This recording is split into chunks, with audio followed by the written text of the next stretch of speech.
Que la gracia y la paz sean multiplicadas en el conocimiento de Dios y de nuestro Señor Jesucristo en tu vida. Permítame agradecer a Keith y Kristen por el maravilloso privilegio de unirme a ustedes para Sing 2020. Por supuesto, todos preferiríamos reunirnos físicamente celebrando las alabanzas de Dios en un solo lugar, pero estamos agradecidos de tener estos medios para compartir juntos. Y es mi gozo tomarme unos momentos para hablarles del lugar del canto de la palabra en la adoración. Cuando era un pastor muy joven, había un pastor mayor que me invitaba algunas veces a hablar por él en diferentes eventos. Yo vivía en Los Ángeles, él servía en San Diego y yo siempre aceptaba enseguida y me las arreglaba para que eso sucediera más tarde, porque cada vez que estaba con él siempre aprendía algo nuevo sobre liderazgo, sobre lo que significa ser un pastor del pueblo de Dios. Pero nunca olvidaré mi primer encuentro allí con su congregación en San Diego.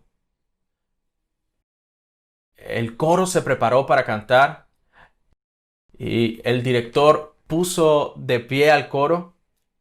Los músicos se colocaron en su lugar. El cantante principal fue al micrófono y luego todo se detuvo. Y toda la congregación vio cómo los cantantes del coro se levantaban, citando de memoria el capítulo 3, versículo 16 de Colosenses.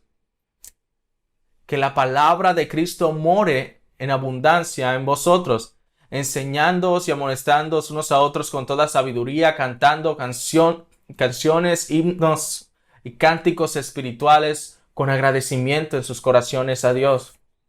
Después de recitar ese verso al unísono, comenzó la música y cantaron maravillosamente al Señor. Por supuesto, en el momento en que el servicio terminó y llegamos al estudio del pastor, inmediatamente quería saber de qué se trataba eso. Me dijo que antes en su pastorado, su departamento de música era como el salvaje oeste. Y la única manera de poder manejarlo era pagarlo.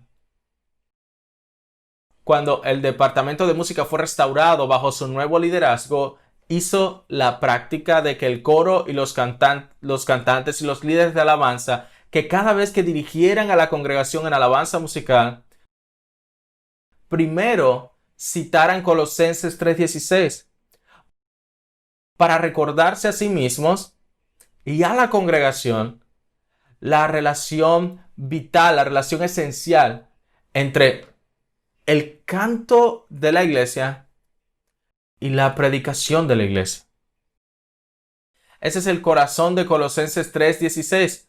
En demasiados casos, el canto y la predicación en las iglesias locales están como en contradicción, en competencia. Colosenses 3:16 nos recuerda que deben estar inextricablemente ligados, totalmente unidos. De hecho, rápidamente permítame ofrecer varios principios para afirmar esto y sus implicaciones en la forma en que cantamos la palabra. Tal vez la primera lección que debamos reconocer de este texto es simplemente que nuestro canto debe ser siempre dirigido por la palabra. Dirigido por la palabra. Consideramos Colosenses 3:16 por lo que nos dice acerca de la música y la adoración. Pero eso no es principalmente de lo que se trata este texto. La exhortación está en la parte superior del versículo. Dejen que la palabra de Cristo more en abundancia en vosotros. Y la palabra morar significa exactamente eso: habitar, residir, estar en casa, permanecer. Que la palabra de Dios no sea un invitado o un visitante en nuestros corazones. La palabra debe tener el control de la casa. La palabra de Dios debería estar en casa, en los corazones del pueblo de Dios. Y lo que el versículo dirá más adelante sobre la música en la adoración está ligado a esta gran exhortación de que la vida del creyente y por lo tanto la vida de la iglesia local debe estar basada en la palabra, enfocada en la palabra, dirigida por la palabra. Y esto es clave para cómo adoramos a Dios. El primer mandamiento, Éxodo 20, dice en el versículo 3, no tendrás dioses ajenos delante de mí. Ese mandamiento inicial nos dice correctamente a quién adorar, pero el segundo mandamiento, versículos 4 y 6, nos enseñan cómo adorar. Deja claro que solo la adoración al Dios correcto no nos da licencia para adorar de cualquier manera que queramos. Debemos adorar a Dios en los términos de Dios. Es decir, debemos adorar a Dios en base a su revelación, a la revelación que Él hace de a sí mismo en su palabra. En el libro de los Salmos, quizás el salmo más famoso, el Salmo 23, lo plasma. Es una canción personal e íntima. Sin embargo, todo es sobre Dios. Comienza con declaraciones de cómo Dios es, el Señor es mi pastor. Él es el que me hace descansar, y luego es para Dios, aunque ande por el valle de sombra de muerte, no temeré mal alguno porque tú estarás conmigo. Nuestra adoración debe ser tanto sobre Dios como para Dios. Él debe ser tanto el sujeto como el objeto de la adoración, y para que eso suceda, nuestro canto debe ser dirigido por la palabra. En segundo lugar, permítame decirle que nuestro canto debe ser una extensión del ministerio de la palabra. Colosenses 3:16 dice que la palabra de Cristo more en abundancia en vosotros, enseñando y amonestándoos unos a otros con toda sabiduría, cantando con salmos e himnos y cánticos espirituales. ¿Lo entiende? Que el canto no debe ser solo para hacernos sentir bien, o para hacernos felices, o para levantar nuestros espíritus. El canto debe funcionar como parte de la enseñanza y el ministerio de amonestación de la palabra. Ese puede ser el mensaje principal sobre la música y el canto, la palabra que recibimos en Colosenses 3:16. Que todo nuestro canto y adoración debe ser visto como una extensión del ministerio de la palabra. Desafortunadamente, en muchos casos hay lo que el doctor Robert Smith ha llamado famosamente el gran divorcio entre el púlpito y el coro. Y existe esta vasta separación entre los dos, pero aquí se nos recuerda que no debería haber ninguna dicotomía entre nuestro canto y nuestra enseñanza. Ambos deberían ser vistos como la función del ministerio de la palabra en la vida de la iglesia. Es decir, la adoración no termina cuando la música se detiene.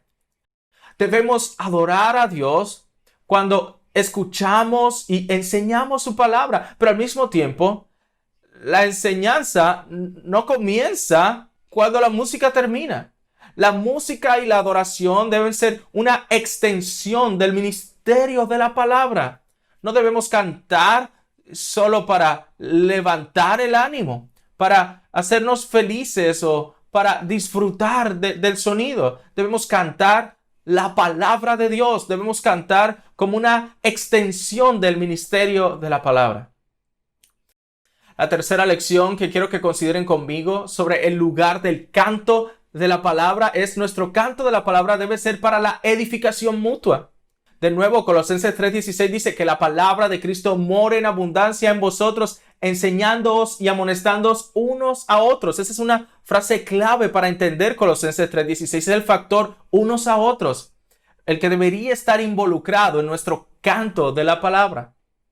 No cantamos para mostrar nuestra habilidad, no cantamos para impresionar a los demás, no cantamos para mostrar nuestros dones, cantamos para edificarnos unos a otros. Eso es en 1 Corintios 14:26, que todo se haga para la mutua edificación, para la edificación de los unos a los otros.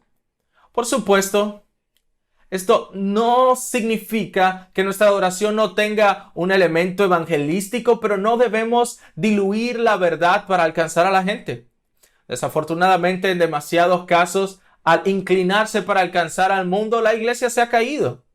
Y en muchos casos, por lo tanto, solo estamos ofreciendo a la gente lo que el mundo ofrece, excepto que nuestra oferta está disfrazada en terminología religiosa.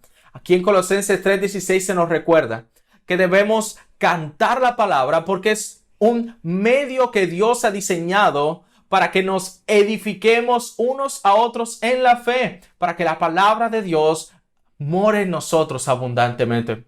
Lo último que consideraría con usted es que nuestro canto de la palabra debería reflejar la diversidad centrada en Dios. Esto es salmos e himnos y cánticos espirituales, como se menciona aquí en el verso.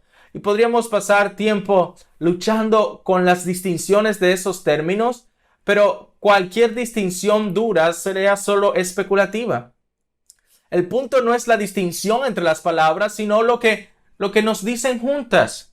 Nos recuerdan que nuestro canto de la palabra debe reflejar una diversidad centrada en Dios. La parte asombrosa de estos términos es que nos enseñan que a Dios, agárrense a su silla, a Dios le gusta mucho la música que a ti no te gusta. Le gustan los estilos de música que nosotros no preferimos. Por supuesto, a Dios no le gusta toda la música. A Dios no le gusta ninguna música que miente acerca de Él. De nuevo, como hemos estado diciendo, la palabra de Dios debe ser la autoridad final, incluso cuando cantamos. Pero mientras cantamos, no debemos esposar la verdad a estilos culturales. Dios quiere que la adoración de su nombre y el canto de su palabra reflejen la belleza de Cristo y su obra completa para llegar a cada tribu, lengua, pueblo y nación. Y eso debería reflejarse incluso en la forma en que cantamos. De hecho, en los salmos se nos dice que debemos alabar al Señor con trompeta, con laúd, el arpa, la pandereta y la danza. A Dios le gusta la música de orquesta, la música instrumental, le gusta la música vocal, la música hermosa, la música alta, le gusta la música energética. A Dios incluso le gusta la música, a música que puedas bailar. Debemos alabarlo con danzas. De hecho, debemos cantar la palabra, pero nuestro canto de la palabra no es... A veces me piden que explique la cultura de la iglesia negra y la pasión de la adoración de la iglesia negra. Y realmente no siento la presión de hacerlo. Solo quiero animar a la gente a leer los salmos, donde hay una sana doctrina y una sana verdad sobre Dios. Pero viene de corazones de gozo, de regocijo y de pasión en Dios. De hecho, eso es lo que nos dice Colosenses 3:16. Debemos cantar salmos, himnos y cánticos espirituales con agradecimiento al Señor, con gratitud al Señor, con gran alabanza al Señor. El Salmo 100 nos dice: cantad alegres al Señor, toda la tierra. Servid al Señor con alegría y venid a su presencia con regocijo. Y más adelante en ese Salmo, versículo 4, dice que debemos entrar en sus puertas con acción de gracias y a sus atrios con alabanza. Dad gracias y bendecid su nombre. No esperes tu canción favorita. No esperes que un líder de adoración no esperes un momento específico en el servicio de adoración. Debemos entrar por las puertas de Dios con acción de gracias. Deberíamos entrar a sus atrios con alabanza. Deberíamos darle gracias a Él con una alabanza agradecida. ¿Por qué? Me alegra que lo preguntes. 3 grandes razones. Porque el Señor es bueno. Sí lo es. El Señor es bueno. El Señor es bueno. Su amor inquebrantable perdura para siempre. Y su fidelidad a todas las generaciones. Bendito sea el nombre del Señor.